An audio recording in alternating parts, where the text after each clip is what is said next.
Primeramente, a nosotros nos secuestran viniendo de Cartagena en una pesca milagrosa, ¿sí? Y en ese secuestro yo venía con mi mamá, mi tía, un tío, unos primos, y a nosotros nos llevan al monte. Y puede ser que es uno de los días más gloriosos de mi vida. El Espíritu me dice, usted no entiende lo que está pasando, pero lo que hoy está sucediendo tiene propósito, y yo se lo voy a revelar. Para que otros encuentren respuesta, es un deleite. Es un deleite ayudar a otros a que se descubran eso que Dios tiene para cada uno y pongan eso al servicio de los demás.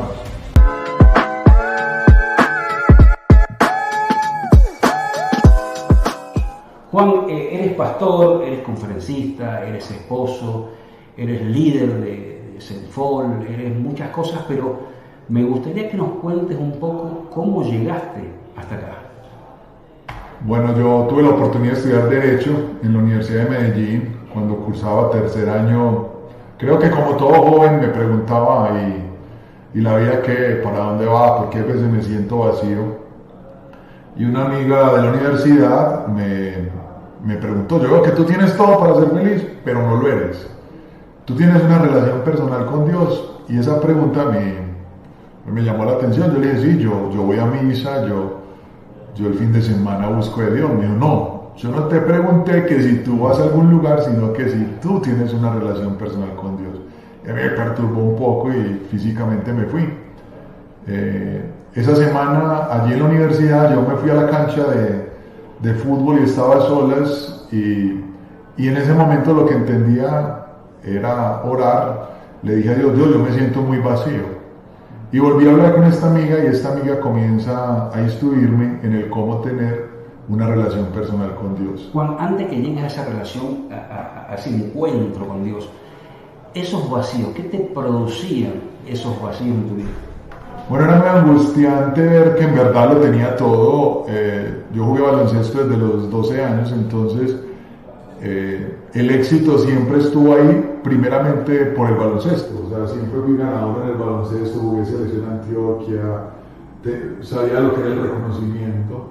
En la universidad fui muy buen estudiante, entonces yo decía, pero me va bien en la universidad, me va bien en el deporte, porque este vacío tan profundo. Y desde ese momento siempre comencé a participar en proyectos de ciudad. Uno de mis profesores era el asesor de paz y convivencia de la ciudad y yo estaba en proyectos con él. Entonces yo decía, y fuera de eso, estoy participando de cosas que un joven de 18 años quizás no hace, pero ¿por qué este vacío? Y en ese momento decía, ¿será que es porque no tengo novia? ¿O será porque no he explorado mi sexualidad como veo que muchos la hacen? Entonces comienzo esa búsqueda de qué es lo que hay en el corazón que no logro sentirme pleno, sentirme bien. Así es. Y ahí es donde aparece como esta invitación a conocer de Dios personalmente, que como llamativo, ¿cómo así que con Dios personalmente? Y entonces, contame cómo sucedió. Bueno, entonces cuando aparece esa pregunta, yo empiezo a razonar. Yo decía, pero si uno es amigo de Dios, la vida no puede ser normal, porque imagínate, pues uno hablando con Dios, ¿y dónde Dios responde? Y entonces digo, a ver, si un médico le pregunta a Dios, entonces vas a ver cómo sanar. Si un abogado le pregunta a Dios, va a resolver los casos. Si es un ingeniero, ¿qué cosas no podrá construir con ese tipo de asesor de amigo? Y ahí comienza un proceso de racionamiento íntimo. Luego esta amiga comienza a enseñarme la escritura y yo... Cosas que no había leído nunca. No, o sea, uno crece escuchando de Jesús, uno crece escuchando de los evangelios, pero bajo la perspectiva de que Él me pueda hablar y de que lo que me hable genere transformación para 10, para 100 o para 1000, era nueva, ¿cierto? Entonces yo comienzo a explorar con eso, a irme a orar o irme a preguntar, oiga, ¿usted existe? Y si existe, entonces ¿cómo va a responder? A solas. O sea, yo me iba a la universidad, detrás de la universidad había como unos bosques, yo me iba a esos bosques, o me encerraba en mi habitación y esos primeros meses, pues yo preguntaba y nadie me respondía. Y yo decía, pero comencé a escuchar testimonios de gente. Sí. Ejemplo, deportistas profesionales, había el gerente de una empresa muy famosa acá en Medellín, que a mí me impresionaba yo escuchar que un tipo con esa preparación, ingeniero, con una responsabilidad tan grande, contara cómo escuchaba a Dios y cómo fruto de escucharlo, él encontraba respuestas que en su parte técnica no encontraba. Sí. O sea, cómo conectaba el conocimiento técnico de su profesión con la revelación. Luego empecé a entender qué era revelación y poder resolver problemas que afectaban a 10.000 personas. Juan, y viendo toda esta gente, te diste cuenta que, bueno, hay gente que está en la misma situación y voy a seguir buscando. Claro, entonces yo veo que habían otros profesionales, otros universitarios, y comienzo a buscar, a preguntar, a leer. Entonces comienzo a leer libros, en ese momento pues el acceso a las redes sociales pues todavía no, sí, estaba hablando hace 26 años ya, y entonces comienzo a buscar libros, en ese momento cassette, y comienzo a explorar y comienza a suceder. En ese momento con ese mismo profesor, que era el asesor de paz y convivencia, había un proyecto que era buscar la recepción de grupos al margen de la ley a la sociedad civil. Sí. Y yo veía que él oraba y su proyecto era unir 8 universidades para presentar esto a la alcaldía de Medellín. ¿Sí? Y yo decía, wow. Entonces yo comienzo a escuchar esas historias de Daniel, de Moisés, pero comienzo a ver personas que me lograban ayudar a traducir que la información que decía la Biblia, yo la estaba viendo acá en personas. O sea, que Dios tomaba una persona y estaba influenciando el conflicto armado de Medellín, que en ese momento estábamos en uno de los momentos más álgidos. Yo veía a este gerente de una de las empresas de servicios públicos acá a nivel nacional. Recuerdo que vi varios futbolistas, ¿sí? Entonces yo quería más de aprender cómo aplicar esos principios a procesos de transformación personal y organizacional. Y contame entonces, Juan, ¿cuándo vino ese cambio, ese nacimiento nuevo en tu vida? Pues mira, yo creo que yo inicialmente lo viví muy natural y muy sencillo. Siento que el Espíritu de Dios comenzó a visitarme, yo comienzo a leer Biblia, a encerrarme por horas. Mi mamá se preocupaba, ¿usted qué hace allá? Porque habían sábados que yo entraba a las 2 de la tarde a meditación y salía a las 8. Y ella, ¿que usted qué está haciendo allá? ¿Cierto? Yo leyendo Biblia, orando, escribiendo. Y así fue por meses. Iba a las reuniones de la iglesia y la verdad es que nada pasaba. O sea, algo que yo viera así como sobrenatural o... No. Sucede un hecho muy particular, y es que en ese proyecto de la alcaldía de Medellín, cuando lo presentamos a la alcaldía y yo tuve la oportunidad de ser del equipo que lo presentó, esa noche yo me sentía muy orgulloso. Wow, ahí tenía ya 18 y medio. Wow, yo de 18 años presentando un proyecto como este.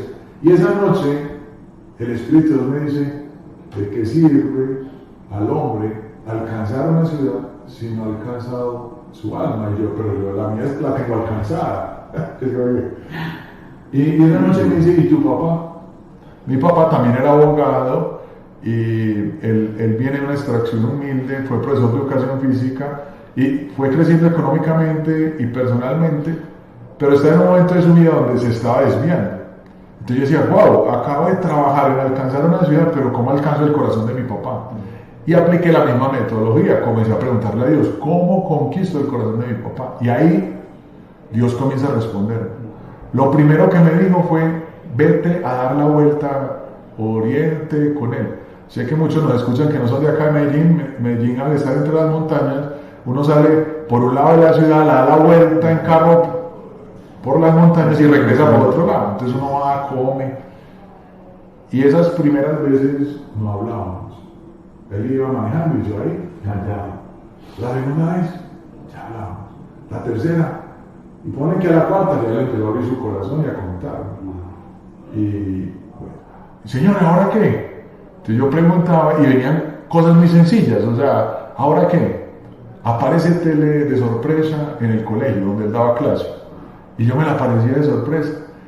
Entonces, tener la oportunidad de llevar al conocimiento de Dios a mi papá fue una cosa que me llevó como a otro nivel espiritual. ¿Sí? Eso me gustaría que entremos, Juan, un poco a todo este cambio, esta búsqueda de conocer personalmente a Dios te llevó a cambios, empezaste a tener vida espiritual y empezaron a haber cambios en tu vida, empezaste a ver cosas que no veías, empezaste a escuchar su voz, empezaste a sentir a veces cosas que no sentías. Contame un poco lo que te sucedió. Bueno, lo primero fue encontrar paz, paz y esa tranquilidad de que mi vida tenía sentido y propósito, que era lo que inicialmente me tenía en esa búsqueda. Entonces ya tener esa paz y esa tranquilidad era algo único, era algo único.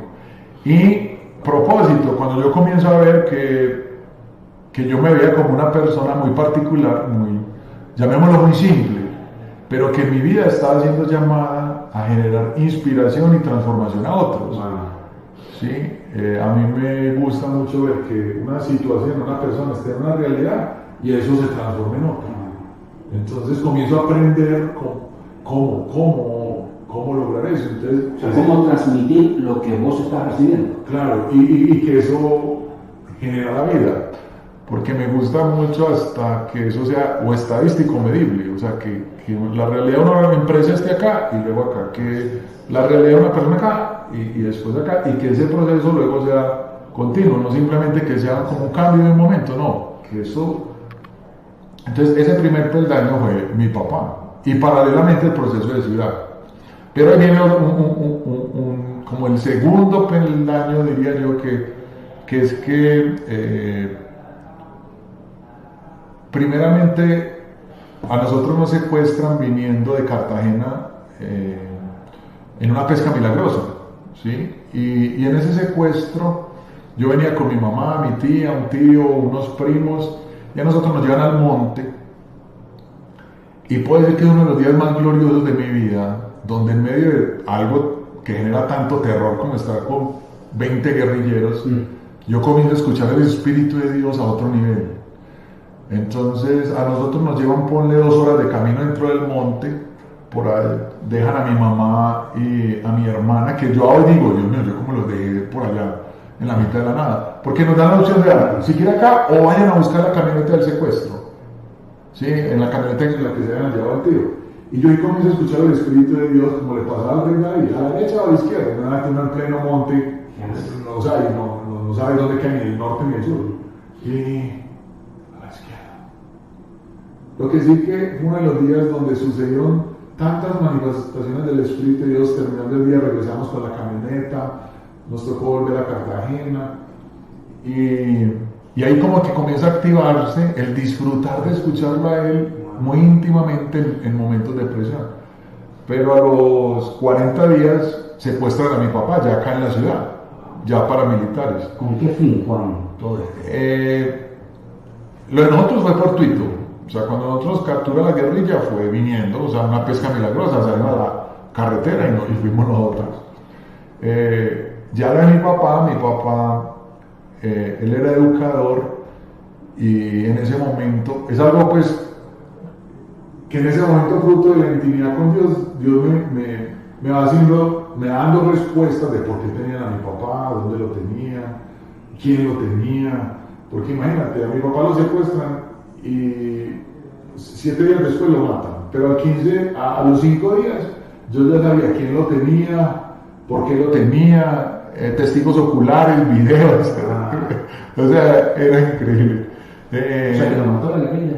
No, los paramilitares, paramilitares, sí. Y luego nos dimos cuenta de que el propósito era que este grupo paramilitar estaba buscando acceder a tener, Adira es uno de los gremios más influyentes de maestros, y los paramilitares que estaban detrás de ese gremio buscaron matar a un maestro para generar miedo, decir, vea, ¿sabe qué? Nos vamos toditos por acá, y no les funcionó. Entonces buscaron otro maestro reconocido y ese fue mi papá. De hecho, graciosamente mi papá me decía que él era muy famoso, yo le decía, usted solo lo conocía en la casa y yo... y ver calles y parques con el nombre de él, en manifestaciones buscando su libertad, fue algo que impactó. Sí, pero ahí sucedieron muchas cosas, pero una de las que más marcó mi vida es que yo, en medio de la tristeza y del dolor, el Espíritu de Dios me dice: usted no entiende lo que está pasando, pero lo que hoy está sucediendo tiene propósito y yo se lo voy a revelar. Sí, cuando años más tarde todo ese proceso sirve para ayudar a detener la guerrilla en Paraguay, es ver que el Espíritu de Dios, usted puede hablar un día en una dimensión, y si uno guarda lo que él dice, luego uno ve palpable, ¿cierto?, lo que él habló. Entonces, fue esas experiencias que en su momento ni entendía, ni mencionaba para qué. Juan, me gustaría que entremos, nos quedan unos 5 minutos, me gustaría que nos cuentes cómo vives hoy, porque hoy, bueno, eres pastor, le estás enseñando, me enseñas a mí, le enseñas a mucha gente en tu iglesia. Eres una persona, has estado viviendo en Paraguay, que ya nos contarás. En 5 minutos contame cómo vives hoy. Bueno, tuve la oportunidad de terminar Derecho, ejercí el Derecho por 7 años y de ahí recibí el llamado a irme a servir al Señor a tiempo completo. Me voy a una misión de corto plazo a Paraguay y la misión de corto plazo terminó en 13 años. Wow. Sí, vine a Colombia, me casé con mi esposa, que también es colombiana y también abogada. Nos fuimos a Paraguay, nuestros hijos son paraguayos, y allí en Paraguay comenzamos a aplicar todo eso que habíamos aprendido de cómo influenciar a una persona, su plan de vida, y cómo su plan de vida puede influenciar el plan de vida de la organización o el lugar donde está influyendo. Y esto que parecía para ese momento un discurso para nosotros, porque no lo habíamos aplicado, lo aplicamos con líderes de las 7 esferas de la sociedad y comenzamos a ver y palpar esa realidad. Es así como hace ya 2 años y medio volvemos a Colombia y ahora estamos dirigiendo. Pero antes de que vuelvas a Colombia, Juan, viste muchos cambios de vida en Paraguay, empresas que cambiaron su vida, personas, familias que cambiaron sus vidas. Sí, así es. Allí tuvimos la oportunidad de discipular directamente a 70 empresas, influenciar los medios de comunicación, el deporte, el arte, el sector empresarial, gobierno. Estuvimos en 18 ministerios del gobierno, influenciamos a 12 alcaldías, estuvimos con el Club Olimpia, con la Conmebol, la FIFA. De verdad que fue una alegría ver que todo eso que habíamos visto en Colombia lo estábamos aplicando allí en Paraguay. De hecho, ya había comenzado a trascender en proyectos en Argentina, en Brasil, en Bolivia. Y ahora todo eso está volviendo a Colombia, y de Colombia, de hecho, ahorita estamos mentoreando equipos en Guatemala, en Estados Unidos, en Australia, y acá en Colombia. Entonces, nuestro eje principal hoy en día es que estamos al frente de una iglesia de Senfol para la región norte, que ya tiene varias sedes, y otro es influenciar a líderes a través de entrenamientos y capacitaciones, y disfrutar de Manuel y de Daniela. De tus hijos que son una bendición. Entonces, en conclusión, estás casado con una mujer extraordinaria, 2 hijos maravillosos, paz, tranquilidad, felicidad. Hoy disfrutar de la paternidad es algo maravilloso, y esa es la esencia. La esencia es, cuando tú disfrutas de Dios, tú descubres quién eres, y cuando tú descubres quién eres, disfrutas de ti mismo, y eso se irradia, esa comunión con Dios se irradia, y cuando tú luego eso lo logras conceptualizar para que otros encuentren respuestas, es un deleite ayudar a otros a que se descubran eso que Dios tiene para cada uno y pongan eso al servicio de los demás. Entonces es una vida muy gratificante, la verdad. O sea, Juan, hoy te dedicas a llevar gente al conocimiento de la verdad de Dios y que ellos también vivan lo que tú viviste. Así es. Y cada uno de acuerdo a su particularidad, porque una cosa fue mi experiencia, así son diferentes. Y nosotros logramos diagnosticar lo que cada persona está viendo para poder ayudar a descubrir eso que Dios tiene para ellos. ¿Sí? ¿Estamos hablando, Juan, de alguna religión especial? Hay una religión, una comunión y una relación personal con el Espíritu Santo. Eso es muy importante. La gente se confunde, la gente se confunde, y es bueno decirlo que no practicamos ninguna religión, sino que tenemos vida espiritual, tenemos vida en el Espíritu y el Espíritu Santo es el que nos guía día a día. Vamos a terminar con un ping-pong. Lugar preferido para vivir. Híjole. Que no me enseñen a escucharme en Paraguay. No, en Medellín, no, en Medellín. Comida preferida. Los frijoles, bandeja paisa. ¿Vacaciones en dónde? Jesucristo, quiero ir a Asunción de vacaciones. Para la persona más importante de tu vida. Mi esposa. La más influyente. Mi esposa, Jesús, pero Jesús y tu esposo. Lo que hace es que encienda a mi esposa así mirándome. Jesús y mi esposa. Juan, quiero decirte que es un honor para mí, un privilegio tenerte acá, conocerte y ser tu amigo. Una alegría, Federico, de verdad, ver todo lo que estás haciendo. Y no te detengas, por favor, y a todos los que nos ven y nos escuchan, busca al Señor con todo su corazón.